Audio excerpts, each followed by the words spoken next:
According to a source, here's the quote, "Prince William plans to flex his muscles and wipe his wayward brother Prince Harry and his power-hungry wife Meghan from the history books," it says. There are growing calls to strip Harry and Meghan of their royal titles. The New York Post is reporting that locals in the UK say enough is enough, especially after Prince Harry's disastrous BBC interview which aired. But it's hardly a secret that the palace has already conducted secret meetings with members of the government to discuss putting the plan into action. What happens when a prince becomes a problem? Not just for his family, but for an entire country? Right now, behind the polished walls of Westminster, something unprecedented is unfolding. A formal petition, yes, an actual government-backed motion, is racing through Parliament, aiming to completely erase Prince Harry's royal identity. Not a scandalous tabloid headline, not a TikTok rumor, but a real effort led by some of Britain's most powerful lawmakers to strip him of the one title he's still clinging to, the Duke of Sussex. You just wait until Prince William is king. I think he's going to put his handsome foot down and he is going to rock Meghan Markle's world. Meghan Markle is going to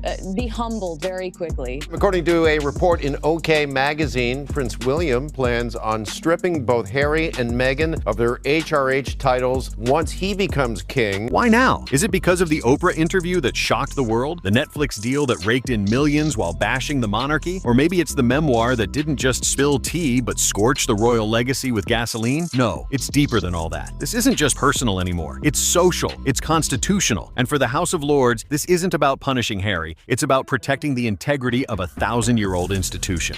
And the truth, they might actually have the power to do it. Meghan ruined Harry. Now that the once carefree, fun-loving prince has turned into a miserable moaner, lashing out from the depths of his paranoia at a world he thinks is conspiring against him. In today's deep dive, we'll uncover the legal plan already in motion, the law that could erase Harry's title, and why even Prince William has chosen to stay completely silent as his brother's royal identity burns to the ground. This is the inside story of how one of the most famous royals alive may soon become just another celebrity with no crown to hide behind. And trust me, this isn't a what if. It's already happening. HRH is only given to working royals and senior members of the royal family because it denotes a level of I guess, respect in the public, and also it's not a financial thing. Working royals do not profit. They do not use their names to make money. It's an honor to have an HRH. Inside Britain's highest chamber, the House of Lords, a quiet storm has been gathering. And just recently, it broke. A formal petition has been launched. Its purpose? To strip Prince Harry of the Duke of Sussex title, once considered a sacred symbol of British heritage. This isn't a stunt or a Twitter trend. This is official, documented, and gaining real traction from some of the most influential names in Parliament. We're not talking about fringe high-profilers with a bone to pick. This petition is backed by senior conservative peers and respected crossbench lords, names with legislative teeth and centuries-old influence. These are Herwo people who don't shout. They move in silence, and when they act, it's serious. Their message? Enough is enough. They say Harry has crossed a line, using his royal title not for public service, but for personal profit, social messaging, and international drama, and for a country that's long seen the monarchy as a symbol of unity, dignity, and tradition. That's not just inappropriate, it's dangerous. According to internal sources, Parliament has already begun reviewing the petition through formal channels, and what's more alarming, it's gaining momentum, fast. This isn't some angry letter signed by a few people online. It's a legally valid movement that's now sitting on desks inside Westminster, with real lawmakers weighing its constitutional implications. And the reason this matters so much is because of what the Duke title actually means. It's not a celebrity badge. It's not just a name. It's a living connection to the monarchy itself. And when you use that title to criticize the institution that gave it to you, while simultaneously monetizing it through Netflix, Spotify, and book deals, you're not just biting the hand that feeds you. You're using it to slap the entire country. A new poll reveals that the declining arc of Harry's popularity has accelerated into a high-speed plummet. And here's the kicker. This petition isn't just targeting Harry. It could set a legal precedent that changes how royal titles are treated in the modern age. For the first time in over a century, Britain might rewrite what it means to be royal, and whether you can lose that status for stepping out of line.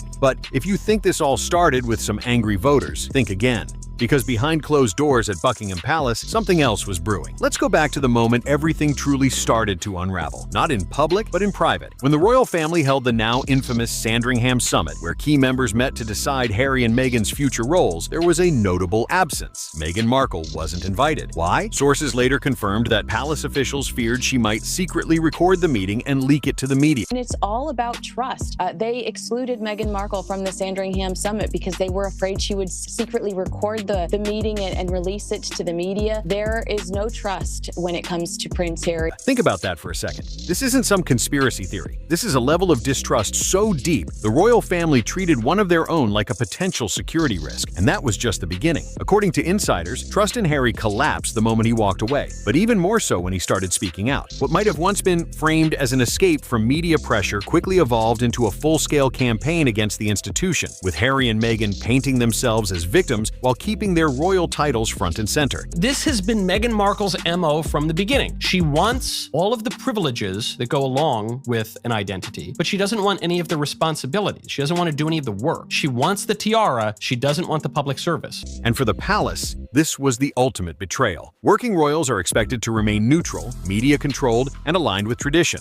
That's the trade-off. You get the title, but you serve the crown. Harry broke all of that. In interviews, public speeches, and social media statements, he's called out British culture, roasted the press, criticized royal protocols, and even referred to America's First Amendment as bonkers. And he's done all of this as the Duke of Sussex, turning what should have been a noble title into a social brand, which is exactly why British lawmakers are now citing the Titles Deprivation Act of 1917, a law originally created to strip royals of their honors for siding with enemy nations during World War I. No, Harry hasn't committed treason in a military sense, but in the eyes of his critics, he's betrayed the crown in the court of public trust. The House of Lords argues that Harry's conduct, aligning with partisan causes, trashing the monarchy while profiting off his title, has crossed a constitutional line. And here's where it gets even more serious. Parliament is listening. They're not just treating this as royal gossip. They're framing it as a threat to the dignity and constitutional foundation of the UK monarchy. And with tens of thousands of citizens already signing in support of the petition, this is no longer a hypothetical scenario. This is social, it's personal, and it's picking up steam. You might be wondering, can the UK actually strip someone of a royal title? The answer, yes, and it's been done before. In fact, the very law they're dusting off to do it dates back over a century, the Titles Deprivation Act of 1917. It was created during World War I, when members of the British royal family sided with enemy nations like Germany. The government at the time acted swiftly, erasing names like the Duke of Albany and the Duke of Cumberland from royal records. These weren't symbolic slaps on the wrist, these were formal title removals, sanctioned by the state and etched into law. And here's the twist, that law is still active today. So what does it say? In short, if a royal is deemed to have acted against the interests of the crown or the nation, Parliament can recommend the removal of their peerage, meaning their title, their legal standing, and all the privileges that come with it. Now, Prince Harry hasn't sided with a foreign enemy in a war, but critics say he's violated the modern spirit of loyalty to the crown by taking his royal title across the Atlantic and aligning it with highly partisan movements, social lobbying, and anti-monarchy narratives. Lawmakers argue that Harry has weaponized his title against the very system that gave it to him. This isn't just a royal family feud anymore. This is a constitutional dilemma. Think of it like this. When someone carries a British royal title, they don't just represent themselves. They represent the monarchy, the government, and even the people. So when Harry criticizes British institutions while promoting American causes and still introduces himself as the Duke of Sussex, he's not speaking as a private citizen. He's acting as royalty. And in the eyes of Parliament, that's the real problem. They're calling it moral betrayal, not legal treason, but symbolic sabotage, the kind that shatters the public's trust in royal neutrality. And with growing support across both the House of Lords and the Commons, the revival of this 1917 law isn't just theoretical, it's gaining teeth. And here's where it gets more intense. A proposed modern update to the law is already in the works. It's being called the Dignity of the Crown Act. Its goal? To make it illegal for any royal, active or retired, to use their title in foreign social or commercial arenas. And according to insiders, that legislation has one name in its crosshairs, Prince Harry. The monarchy has stayed silent, but Parliament is speaking loudly. And if the law moves forward, Harry's title could be gone, not in months, but in weeks. But as lawmakers stir up the past to protect the future, something else is pushing this forward even faster. Forget the royal halls, forget the House of Lords. If there's one force that may seal Prince Harry's fate, it's the British public, and they've turned on him in record numbers. Let's start with the numbers. A recent YouGov poll showed that 62% of Brits believe Harry should be stripped of his Duke of Sussex title. That's already a majority. But here's where it gets savage. Among older voters, traditional monarchists, and conservative supporters, that number spikes past 70%, and it doesn't stop there. Another poll by The Express asked whether King Charles should personally intervene and revoke Harry's title. The results? A jaw-dropping 97% voted yes. That's not a shift in sentiment, that's a collapse. Even in Sussex, the region Harry is supposed to represent, residents are speaking out. One local pension pensioner told GB News, "He doesn't represent us anymore. He represents himself. Take the title back. He's no duke to me." It's not just outrage, it's disownment. Across the UK, the perception of Prince Harry has changed from that of a relatable, grieving son walking behind Princess Diana's coffin to a millionaire exile cashing in on his royal past while bashing the very family that made him famous. And people are done playing along. They watched the Netflix docuseries. They read the memoir. They heard the podcast interviews. And what they saw wasn't humility or healing or honesty. What they saw was a man and a brand profiting off pain, grievance, and royal access. Even Meghan's critics have jumped in, labeling the couple's strategy as title manipulation. Why? Because every time they launch a project, whether it's a podcast, a book, or a speaking engagement, they do it under the names the Duke and Duchess of Sussex. That title isn't just ceremonial, it's marketing. Observers on both sides of the Atlantic are calling it out. Royal watchers, social commentators, even constitutional experts. One academic put it bluntly, no other British noble has ever weaponized their title so shamelessly for Hollywood fame. So here's the paradox that's fueling public anger. Harry says he stepped away from royal life, but he still uses a royal title. He claims he wanted privacy, but he's written the most intimate, revealing memoir in modern royal history. He says he values honesty, but he's accused of bending the truth to fit the narrative. And to the British people, that contradiction isn't just confusing, it's infuriating. The monarchy has rules, royalty comes with expectations, and when someone refuses to honor those responsibilities but still keeps the perks, that's not royalty, that's reputation manipulation. The petition to strip Harry's title isn't gaining steam because of one interview or one documentary. It's the result of years of public disappointment, now boiling into national action, and it's only getting louder. For a couple that claims to have walked away from royal life, Harry and Meghan seem to be cashing in on it at every turn. Let's start with the deals. Their Netflix documentary, their Spotify podcast, and even Harry's memoir, Spare. None of these are promoted under their first names. Every contract, every press release, every appearance, it's not Harry and Meghan, it's the Duke and Duchess of Sussex. And that's no accident, because without the royal branding, those projects lose their golden hook. Just Harry and just Meghan don't pull the same headlines, don't spark the same intrigue, don't sell the same story, and they know it. In fact, eagle-eyed viewers caught something strange in the Netflix credits. Meghan is billed not just as herself, but as Meghan, Duchess of Sussex. On a documentary where she's supposedly stepping back from the crown, she's still wrapping herself in the royal ribbon. Then there's Spotify's Archetypes podcast, which critics now say was built almost entirely on royal proximity. The tone was polished, the guests were high profile, but the central draw? It was that you were hearing the Duchess of Sussex speak, not Meghan Markle, former actress, but Meghan, the woman who married a prince and walked away from the palace. And it doesn't stop there. Even their children, Archie and Lilibet, are now referred to as Prince and Princess in US media. This, despite earlier claims from the couple that they wanted their kids to grow up out of the spotlight, away from royal expectations. Yet when photo ops happen or titles come up in press coverage, suddenly it's Prince Archie and Princess Lilibet. Observers are calling it what it is, a PR game of give a little, take a lot. Show just enough of the royal image to stay relevant, while pretending you've outgrown it. It's title manipulation, plain and simple. And the hypocrisy? People are noticing. Constitutional scholars, royal commentators, even journalists once sympathetic to Harry and Meghan are now stepping back. One British columnist summed it up with savage precision. They want the tiara, not the duty. The prestige, not the protocol. And this goes far beyond branding, because when you repeatedly use a royal title while engaging in partisan causes, social commentary, and high-dollar Hollywood deals, you're no longer acting as a private figure. You're turning a centuries-old title into a tool for influence, and that has consequences. In the UK, titles are supposed to mean something. They symbolize tradition, service, responsibility, not just celebrity leverage. So when the couple shows private family photos to Netflix for profit, when they drop royal names to boost media exposure, when they use their connection to the monarchy as a social platform, it's no wonder people are calling for a title takedown. Because what Harry and Meghan are doing isn't just controversial, it's starting to look like a business model. But while the public fumed and the media exploded, Buckingham Palace remained quiet. Too quiet. Until now. Here's what's interesting. Despite all the drama, all the headlines, all the interviews and lawsuits and Netflix specials, Buckingham Palace hasn't made a single public move. No press release, no interview, not even a carefully worded sources say, just silence. And that silence is not weakness. It's strategy. Because behind the scenes, King Charles is watching very, very closely. According to royal insiders, he's fully aware of the petition circulating in Parliament. He knows about the polls, he's read the headlines, and he understands exactly what's at stake. But he's not rushing to act. He doesn't need to. That's because King Charles holds the ultimate legal tool in his hands, something called letters patent. It's the same mechanism Queen Elizabeth used to remove Prince Andrew's military honors and patronages when his scandals became too big to ignore. And Charles can use used that same authority to formally revoke Harry's HRH status, or even the Duke of Sussex title itself. So why hasn't he? Because Charles knows this isn't just about punishing a son. It's about optics. It's about legacy. It's about making sure that any move he makes doesn't look personal, but institutional. If Parliament takes the lead,